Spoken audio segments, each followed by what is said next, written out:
سلام ጥዕና በለይ ዝኸበርኩም ተኸታተልቲ ደጎል ዜና ነዚ ሰዓት ዘዳለና ዮም ዜናታት ሒዝናልኩም ቀሪብና ኣለና ምስ ደጎል ዜና ሰናይ ጻንሒት ክኾነልኩም ብምምናይ ናፍቲ ብፈለማ ዝሓዝናዮ ዜና ዝዕለት ክነስግረኩም መሃያ ሰራሕተኛታት መንግስቲ ከምዝ ተለቀቀ ፕሬዝዳንት ጊዜያዊ ምምሕዳር ትግራይ ጀነራል ታደሰ ወረደ ገሊጾም ፕሬዝዳንት ጊዜያዊ ምምሕዳር ትግራይ ታደሰ ወረደ ጉጅለ ልኡኽ ጊዜያዊ ምምሕዳር ኣብ አዲስ አበባ ዝነበሩ ጻንሒትን ዝተገበሩ ምርድዳእትን አመልኪቶም መብርሂ ዝሃቡ እንትኾኑ ምስ ቀዳማይ ሚኒስትር አብይ አሕመድ ጽቡቕ ምርድዳእ ከም ዝፈጸሩ አብርሆም ጉጅለ ልኡኽ ጊዜያዊ ምምሕዳር ትግራይ መንግስታዊ አጀንዳታት ሒዙ ምኻዱ ዝገለጹ ፕሬዝዳንት ታደሰ ምስ ቀዳማይ ሚኒስትር ኢትዮጵያ ዝተገበረ ዘተ መሃያ ሰራሕተኛታት መንግስቲ ክልቀቕ ምኽኣሉ ገሊጾም በጀቱውን ኣብ ቀረባ ንክልቀቕ ምርድዳእ ከም ዝተገበረ ሓቢሮም ኣብ ትግራይ ሓዚ ምስ ዘሎ ኩነታት መረጻ ምክያድ ይከኣል ዶ ይከኣልና ብዝብል ምስ ቦርድ መረጻ ዝተከም ዝገበረን ክህሉ ዝኽእሉ ውሳነታት ብዝምልከት ኣብ ቀረባ ምላሽን ክህብሉ ምርድዳእ ጌርና ኢና ኢሎም መንግስቲ ፌደራልን ትግራይ ናብ ወጥሪ ዘእትዩ ጉዳያት ብዝምልከት ምዝርራብ ከም ዝተገበረን ብወገን ትግራይ ወጥሪ ዘጋደድ ስራሕቲ ከም ዘይህሉ መብርሂ ከም ዝተወሃበሉን መንግስቲ ፌደራል እውን ተመሳሳሊ መልሲ ከም ዝሃበ ሓቢሮም ብወገን መንግስቲ ፌደራል ኣብ ዓፋር ዘሎ ዕጥቆ ዝወጥሪ ከም መጋደዲ መጥቀሚ ንምግባር ድሌት ከም ዘየለ ተገሊጹ ኢሎም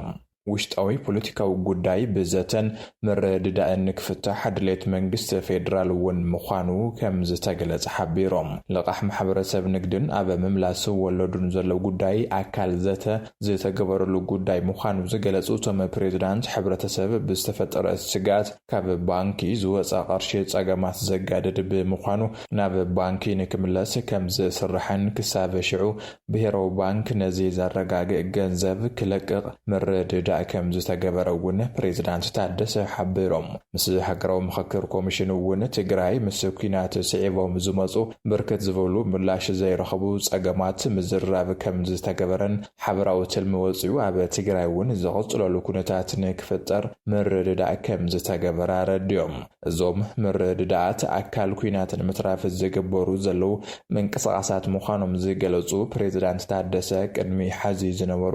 ኣካይዳታት ተኣሪሞም ትግራይ ኣብ ትሕቲ ፌደራላዊ ስርዓት ከም ምህላዋ መጠን ዘለው ጸገማት ብዘተና ፈትሕኻ ክኽየድ ኢሎም ንቀጻሊ ምርድዳእ ኣብ ዘድልዮም ጉዳያት አመልኪቱ ምስ መንግስቲ ፌደራል ዝግበር ዘተ ከም ዝህሉ ዝገለጹ ፕሬዝዳንት ታደሰ ዘይምትእምማን ዝፈጥሩ ጉዳያት ዝፍትሕሉ መሊስና ናብ ኩናት ዘይነኣትወሉን ኩነታት ንክፍጠር ክስራሕ ኢሎም መንግስቲ ኣብ ጊዜው ማዕቆብ ንዝርከቡ ዜጋታት ቀዳምነት ትኹረት ብምግባር ሰብኣዊ ደገፍ ምግቢ እናቕረበ ከም ዝርከብ ኮሚሽን ኣመራርሓ ስጋት ሓደጋ ኢትዮጵያ ኣፍሊጡ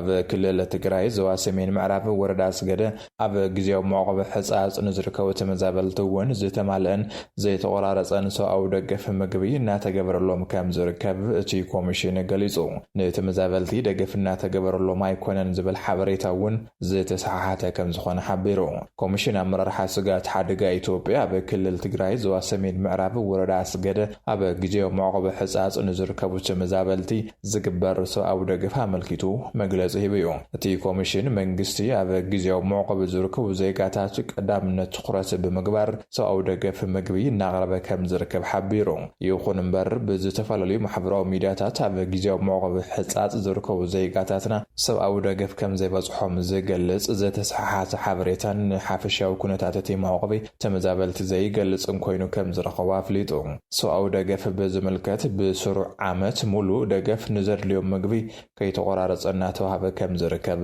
ጸሪሑ ኣብ ጊዜው ማዕቆብ ሕጻጽ ንዝርከቡ ዜጋታት እውን ዓመት ሙሉእ ተመሳሳሊ ደገፍ እናተገበረሎም ከም ዝነበረን ካብ ወርሒ መስከረም 2018 ዓ.ም ጀሚሩ ክሳብ ታሕሳስ 2018 ዓ.ም ዝተማልአን ዘይተቆራረጸን ሰብኣዊ ደገፍ ምግቢ እናተገበረሎም ከም ዝርከብ እቲ መግለጽ ረድዮም ኣብ ወረዳ ስገደ ጊዜው ማዕቆብ ሕጻጽ ኣብ ዝሓለፈ 4 ወርሕ ን14,413 ዜጋታት ደገፍ እናተገበረ ከም ዝጸንሐ ገሊጹ بتوسخون أب قربيت معقو مأخلات زركو زيقاتات حاويسو أب ورحي مسكرم 16,775 أب ورحي تقمتي 18,209 أب ورحي حدار 10,713 كمون أب ورحي تحساسن 14,413 زيقاتات زدل مقوي كمزو تخفافل أفليتو بحافشة 11,406 كنتال مقوي سرناي مشلات رامرن زيت مقبن أبزو حلف 4 وارح نخبصحهم كمزو تقبره تي كوميشن حبيرو أتي دقف بجنزب انتسلاح لعلي 357 مليون بركام زخونه ونقليزو بخالي مداي دما بجزيو ممحدار اتي كلل زتفلالو يساقما سو او دقف كمزلون توسخ دقف فيدرال كمزدلي حطون تغريبو تي كوميشن عدلاي دقف مقبار زخل دلونت كمزلون ملاخيتو نزتمزابل محبر سبزلا اخ دقف نتيجو تحاسبو العلامات رحمو علو عبي مرقاز ولوكا زاقمات انتحلو نيكمالو ناي مقبار قنا حالف النتيجة جزاء محدارتي كل النتي كبابن كم زخونة تي كوميشن هذا زوج مجلس أفليتهم ጋዜጠኛ CNN ኒዕማ ኤልባግር ኣብ አዲስ አበባ ተኣሲራ ንምልእቲ ዓለም ዘደንጹን ዘሕዝንን ጸብጸባት ብምቕራብ ትፍለጥ ዓለም ለኸ ጋዜጠኛ ትካል ዜና CNN ኒዕማ ኤልባግር ኣብ አዲስ አበባ ብሓይልታት ጸጥታ ፌደራል መንግስቲ ከም ዝተኣሰረት ተገሊጹ። ኒዕማ ኤልባግር ምስ መሳርሕታ ኮይና ናብ ኢትዮጵያ ዘኣተወት ኣብ ትግራይን ካልኦት ከባቢታት ኢትዮጵያን ዘሎ ህልው ኩነታት ንምጽብጻብ ምዃኑ እዩ ዝንገር። ኒዕማ ኤልባግር ኣብ እዋን ኩናት ትግራይ ዓለም ዓይና ብዝዓጽወትሉን ኢንተርኔት ተዓጽዩ ኣብ ዝነበረሉን እዋን ህይወታ ብሓደጋ እትያ ብምእታው ግፍዕታት መሬትን መሬት ክትቃልሕ ዝጸንሐት ትብዓተኛ ጋዜጠኛ መቕዘፍቲ ማይካድራን ማርያም ጽዮንን ኣብ ትግራይ ዝተፈጸሙ ዘስካሕኩሕ ጅምላዊ ቅትለታትን ዓመፅን ብመርትዖ ደጊፋ ንዓለም ዝረኣይቲ ቀዳሚት ጋዜጠኛ ነይራ። ድምፂ ሱቕ ዝበሉ ብሚልዮናት ዝቑጸሩ ተጋሩ ኣብ ትሕቲ ዕፅዋን ክባን ጸልማት ተዋሒጦም እንከለው ኒዕማ ኤልባግር እታ እንኩ ድምፂ ህዝቢ ኮይና ዝሰርሐት ዋዕሮ እያ። ክሳብ ሕዚ መንግስቲ ኢትዮጵያ ብዛዕባ ማእሰርቲ እዛ ጋዜጠኛ ብወግዒ ዝሃቦ መግለፂ የለን። ኒዕማ ኣብዚ ሕዚ እዋን ናብ ኢትዮጵያ ዝመፀትሉ ቀንዲ ዕላማ ድሕሪ ውዕሊ ፕሪቶሪያ በትግራይ ዘሎ መስርሕ ምምላስ ተመዛበልትን ዳግመ ህንፀትን ንምዕዛብ ምዃኑ ይንገር። ኣብ ክልል ኣምሓራን ኦሮምያን ዘሎ ተባራዒ ኩናትን ግህሰሰኦ መሰላትን ንምፅብጻብ ከም ዝኾነ እውን ይግመት። መንግስቲ ኢትዮጵያ ነቲ ማእሰርቲ ዝፈጸመሉ ምኽንያት ጋዜጠኛታት ዓለም ለኸ ትካላት ብዘይ ፈቃዲ ይንቀሳቐሰለው ወይ ድማ ሃገራዊ ጸጥታ ይልኩማሉ ብዝብል ክሲ ክኸውን ከም ዝኽእል ይሕበር። እዚ ስጉምቲ እዚ ኣብ መንጎ መንግስቲ ኢትዮጵያን ማሕበረሰብ ዓለምን ዘሎ ዝምድና ዝያዳ ከብላሹ ከም ዝገብር ይእመን። ማእሰርቲታ ጋዜጠኛ ኢትዮጵያ ንጋዜጠኛታት ዘይትምቹ ሃገር ምዃና ዳግማይ ንዓለም ዘመስከረ እዩ። CNN ሓዊሱ ዓበይቲ ትካላት ዜናን መንግስታት ምዕራብን ኒዕማ ብቕጽበት ክትፍታሕ ጸቕጢ ከም ዝገብሩ ትጽቢት ይግበር። እዚ ማእሰርቲ መንግስቲ ኣብ ትግራይን ካልኦት ዞባታትን ንዓለም ክረኣዩ ዘይደልዮም ሚስጥራት ከም ዘለው ዘመልክት ተገይሩ ይውሰድ። ኒዕማ ኤልባግር ብተደጋጋሚ ብምኽንያት እቲ ኣብ ትግራይ ዝገበረቶ ስራሕ ብደገፍቲ መንግስቲ ኢትዮጵያ ክትውቀስን ዕላማ ክትከውንን ዝጸንሐት ጋዜጠኛ እያ። ዋና ዳይሬክተር ውድብ ጥዕና ዓለም ዶክተር ቴድሮስ አድሓኖም ሽልማት ሓድነት ኣፍሪካ ኔልሰን ማንዴላ ተዓዊቶም። ዋና ዳይሬክተር ውድብ ጥዕና ዓለም ዶክተር ቴድሮስ አድሓኖም ገብረየሱስ ኣብ ኣፍሪካን ኣብ መላእ ዓለምን ጥዕና ከም መሰረታዊ ሰብኣዊ መሰል ንምስፋሕ ንዘርኣይዎ ብሉፅ መሪሕነትን ዘበርከትዎ ኣስተዋፅኦን ሽልማት ሓድነት ኣፍሪካ ኔልሰን ማንዴላ ተበርኪትሎም። ዶክተር ቴድሮስ ነቲ ሽልማት ዝተቐበልዎ ብሽም ኣብ ኣፍሪካን ኣብ መላእ ዓለምን ዝርከቡ መሳርሕቶም ውድብ ጥዕና ዓለም ወኪሎም ምዃኑ ዝሓበሩ ኮይኖም ጥዕና መሰረታዊ ሰብኣዊ መሰል እምበር ናይ ውሕዳት ፍሉይ መሰል ክኸውን ከም ዘይብሉን ንኹሉ ክባጻሕ ከም ዘለዎን ድማ ገሊጾም። ዶክተር ቴድሮስ ብተወሳኺ እዚ ሽልማት ንዝተበርከተሎም ኣካላት ጽዑን ተፈጠርቲ እንኳዕ ደስ በለኩም ብምባል ሰናይ ትምኒቶም ገሊጾም። ምስ ዶክተር ቴድሮስ አድሓኖም በቲ ትካል ሽልማት ዝተበርከተሎም ካብ ጽዑን ተፈጠርቲ ውሽጢ ተሸላሚት ኖቤል ሰላምን ቀዳሚት ጓል አንስተይቲ ፕሬዝዳንት ላይበሪያን ኤለን ጆንሰን ሴርሊፍ ፍሉጥ አሜሪካዊ ፖለቲከኛ ዲፕሎማትን መራሒ ሰብኣዊ መሰላትን አምባሳደር አንድሪው ያንግ ነበር አምባሳደር አሜሪካን ፍሉይ ትካል ሰላም ሕብራት መንግስታት አሜሪካን አምባሳደር ጆኒ ካርሰንን ይርከብዎም። ፋኖ ክሒዱናዩ ክብል ብርጋዴር ጀነራል አዲሱ መሐመድ ገሊጹ ወሲኹ ድማ ህዝቢ እንተዘይተቃሊስዎ ሰላም ሃይመጽን ክብል ሓቢሩ። አዛዚ ኮር ሰራዊት ምክልኻል ሃገር ብርጋዴር ጀነራል አዲሱ መሐመድ ኣብ ክልል አምሓራ ዘንቀሳቐስ ዘሎ ዕጡቕ ሓይሊ ፋኖ ንህዝቢ ይበድልን የሳቕን ከም ዘሎ ብምኽሳስ ህዝቢ ባዕሉ ንዝስዕቦ ዘሎ ዕንወት ክቃለሶ ጸዊዑ። ብርጋዴር ጀነራል አዲሱ መሐመድ ነቲ ጉጅለ ጽንፈኛ ክብል ብምግላጽ ንኩሩዕ ህዝቢ ዘሳቀየን ርእሱ ዘድነነን ግፍዕታት ከም ዝፈጸመ ገሊጹ። መሰል ምንባር ዝኸልክል መልሓስ ዝቆርጽን አዴታት ዝቐትልን ጨካን ጉጅለ እዩ መስቀል ዝሓዙ ካህናት ብምውራድ ብጭካነ ዝቐተለ ሓይሊ ይክብል እውን እቲ ጀነራል ወቂሱ። ፋኖ ኣብ ልዕልቲ ሓይልታት ምክልኻል ሃገር ክሕደት ፈጺሙ ክብል እውን ንህዝቢ አምሓራ ክሰብኽ ተደሚጹ። እቲ ጉጅለ ናይ ታሪኻዊ ጸላእቲ ተላኣኺ ባንዳ ሃገር ዘፍርስ ሓይሊ ምዃኑ እቲ ጀነራል ኣስሚሩሉ። ሰራዊት ምክልኻል ሃገር ንድሕንነት ህዝብን ክብሪ ሃገርን ዝቆመ ምዃኑ እውን ተዛሪቡ።